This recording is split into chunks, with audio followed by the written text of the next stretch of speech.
વિક્રમ સંવત 2082 ચૈત્ર સુદ ચોથ, તારીખ 22/3/2026 રવિવાર. શ્રી સ્વામિનારાયણ મંદિર કુંડલધામ દ્વારા ચાલતી આજની રવિસભા અંતર્ગત આવો નજીક થઈએ ભાગ 95 the stand boy of Nagasaki. આ શીર્ષક તળે એક નાની એવી સ્ટોરી આપની આગળ પ્રસ્તુત કરું છું, જેનાથી સંબંધમાં પડેલી તિરાડ પુરાય, ભાઈઓ ભાઈઓ નજીક થાય, ઝઘડો મટે, આત્મીયતા થાય અને ઘર કુટુંબમાં શાંતિ થાય. થોડું ધ્યાનથી સાંભળજો. ઘણી વખત આપણે એક નાના એવા શુલ્લક સ્વાર્થ સારું આપણા કુટુંબમાં ઝઘડો કરતા હોઈએ છીએ. ભાઈઓ ભાઈઓ એકબીજાને દુશ્મન માનતા હોઈએ છીએ. ઘણી બધી ઉપાધિ અને ઘણી બધી ગદ્દારી કરતા હોઈએ છીએ. પરિણામે એના માઠા ફળ ભોગવવાના થતા હોય છે. આજે આપણે એક એવી સ્ટોરી લઈને આવ્યા છીએ કે જે સત્ય ઘટના ઉપરથી બોધ લેવાને માટે આપણને મજબૂર બનાવે છે. જ્ઞાન નિજની જીદ માટે ક્યારેય ભાઈની સાથ, સંબંધ ન જ બગાડવો, સદાય રહો સંગાથ. એક રૂડો મેસેજ છે કે જ્ઞાન નિજની જીદ માટે, એક પોતાની પકડ, ખોટી જીદ, ખોટો વટ, એના ખાતર ક્યારેય ભાઈની સાથ, સંબંધ ન જ બગાડવો, સદાય રહો સંગાથ. મુશ્કેલીના સમયમાં ભાઈ જ આવશે કામ, જ્ઞાન જીદ કામ ન આવે, છોડો જીદ તમામ, છોડો જીદ તમામ. આ દુનિયામાં એક વાતની મારે અને તમારે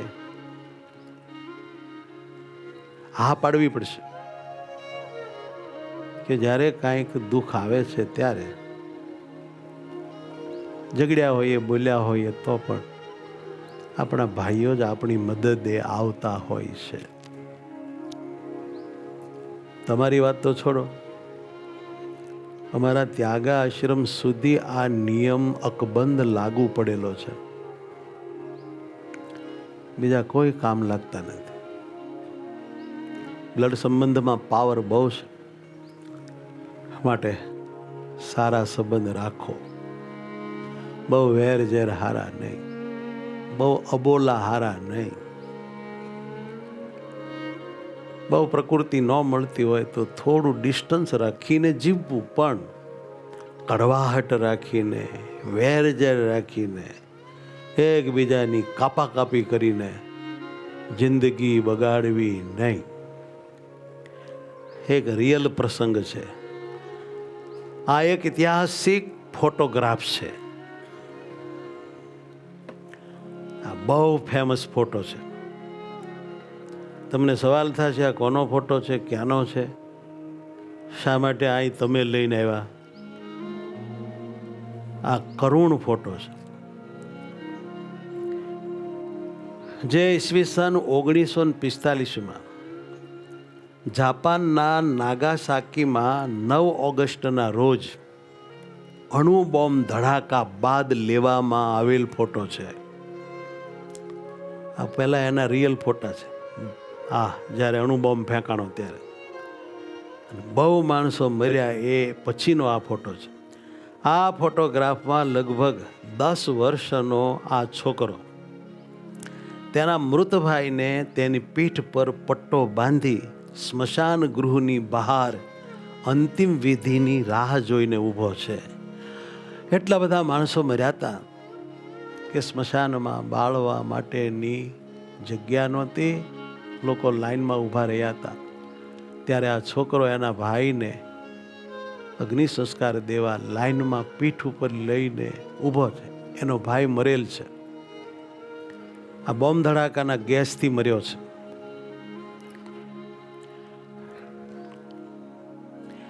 હવે આશ્ચર્ય થાય છે. એક સૈનિકે તેને કહ્યું, અરે ઓ છોકરા, તને ભાર લાગશે, તારા મૃત ભાઈને નીચે મૂકી દે. એવું આ સૈનિક એને કહે છે કે તેને નીચે મૂકી દે, હજી તારો વારો આવતા વાર લાગશે. ત્યારે એ બાળકે જવાબ આપ્યો, એ ભાર નથી, મારો ભાઈ છે. આ જે વાક્ય છે એ આખા જાપાનમાં પ્રસિદ્ધ થઈ ગયેલું વાક્ય છે. એ ભાર નથી, તને ભાર લાગશે એમ કીધું ને, એટલે કે ભાર નથી, બોજ નથી, મારો ભાઈ છે. સૈનિક સમજી ગયો અને મૌન થઈ ગયો. ત્યારથી આ ફોટોગ્રાફ જાપાનમાં એકતાનું પ્રતીક ગણાય છે અને બહુ બધા માને છે. આદર્શ ફોટો છે એકતાનો, સંબંધની મજબૂતાઈ સ્થાપતો આ એક પ્રતીક સમો ફોટો છે. ભાઈ એ કંઈ ભાર નથી, જો એ પડી જાય. ભાઈ એ કંઈ ભાર નથી, જો એ પડી જાય. જ્ઞાન એને ઊભો કરજો, દઈ જરૂરી સહાય, દઈ જરૂરી સહાય. થાકી જાય તો મદદ કરો, ભૂલ કરે તો માફ. અમારે આ બધા ગુરુ ભાઈઓ છે, આ બધાના ગુરુ એક છે. એ નાતે બધા ભાઈઓ છે, સાથે રહ્યા છીએ, આપણે એકબીજામાં જોડાણા છે સંબંધથી. સાથે ધામમાં જઈને રહેવું છે. થાકી જાય તો મદદ કરો, ભૂલ કરે તો માફ. ભાઈ સાથે દગો ન કરો, જ્ઞાન દિલ રાખો સાફ. એ જી ભાઈ સાથે દગો ન કરો, ન કરો, ન કરો, દિલ રાખો સાફ. દંભ કપટ ન કરો, કારણ કે ભાઈ ભાઈ છે. વાત સમજો, એ તમારા માથેનો કોઈ બોજ નથી. કદાચ જગત એને છોડી દે તો તેને તમારી પીઠ પર લઈ લેજો, મદદ કરજો. ભાઈને જગ છોડી દે, તમે ન છોડતા જ્ઞાન, પીઠ ઉપર લઈ લેજો, રાજી થશે ભગવાન. જ્ઞાન માફી માગીને કે માફી દઈને સદાય. ભાઈ સાથે સંબંધો સાચવી લેવા ચાય. કારણ કે સમય સાથે સંબંધોમાં પડેલ તિરાડ મોટી થાય છે.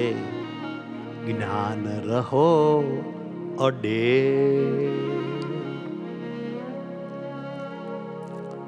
તરત સંબંધો સાંધી લેવા, મોડું ન કરો. કેમ જે સમયની સાથે સાથે સંબંધમાં પડેલી તિરાડ પણ મોટી મોટી થતી જાય છે. માટે મોડું કર્યા વગર તરત સંબંધ સુધારી લેવા અને રહેવું અડેલ, એકબીજાની સાથે અડીને રહેવું, જોડાઈને રહેવું, વચ્ચે ગેપ ન પડવા દેવો, નહીતર બીજા દુશ્મનો ઘૂસી જાય.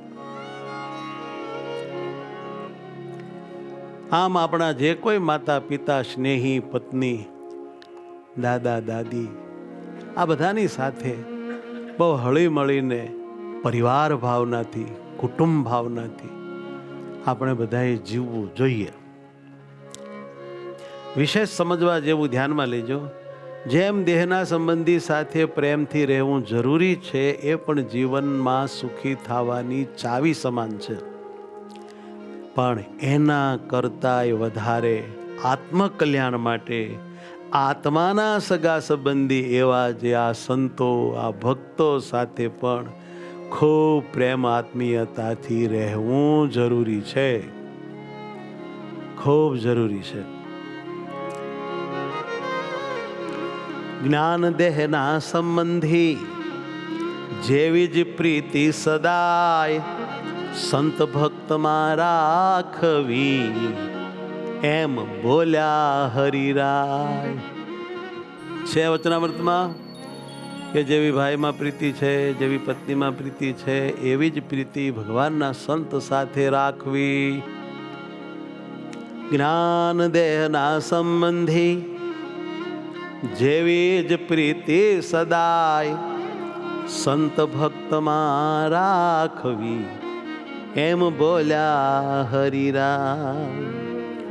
પ્રેમ થાય છે મમતાથી, પ્રેમનું મૂળ મમતા, મારા છે, આ તો મારા છે, એવી જો મમતા થાય તરત પ્રેમ થાય. પ્રેમ થાય છે મમતાથી, પ્રેમથી એકતા થાય. પ્રેમ મમતાથી થાય અને મમતાથી આત્મીયતા થાય, એકતા થાય, નજીકપણું થાય. પ્રેમથી એકબીજાનું હિત કરવાની ભાવના રહે. પ્રેમ થાય છે મમતાથી, પ્રેમથી એકતા થાય. જ્ઞાન અભાવ આવે નહીં, દોષો હોય છતાંય. એકબીજામાં ખામી હોય, ઉણપ હોય, નબળાઈ હોય, તોય પણ જો મમતા હોય ને પ્રેમ હોય તો આપણે એને નજરઅંદાજ કરી શકીએ છીએ અને સંપીને જીવન એકબીજાનું લેટ ગો કરીને જીવી શકીએ છીએ, સુખી રહી શકીએ છીએ, બીજાને સુખી કરી શકીએ છીએ. થાક ન લાગે પ્રેમીને,